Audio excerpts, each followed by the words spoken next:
Juzi na waona ati wanafurahi sana kwa sababu ati Wakenya hawakuenda kazini. Yani Wakenya walipoteza muda. Vile they have wasted all their time for 50 years.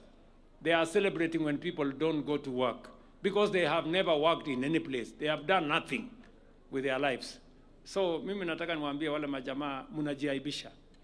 Na hii uchaguzi iko hapa mbele.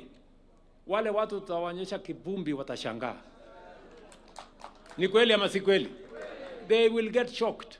Unajua wanafikiri ya kwamba wanaweza kutuadaa. Wanatubeba ufala. Mtu ambaye hana record ya kufanya kitu chochote. Nyinyi mkipima wale watu wako na agenda kweli ya kupeleka Kenya mbele? Si mmewasikia wakikuja hapa? Wakisimama hapo barabarani wanaongea vile tutajenga shule. Wanaongea vile tutazalisha kilimo. Wanaongea vile tutapata mambo ya matibabu. Si wakikuja hapo ni Kasongo, sijui nini. Ati ile kazi kubwa wamefanya. Ati nikutafutia mimi jina ati Kasongo. Wale watu ni mafala sana bwana. Sio kama tunaelewana. You know, people who have no plan, no agenda, no program, nothing.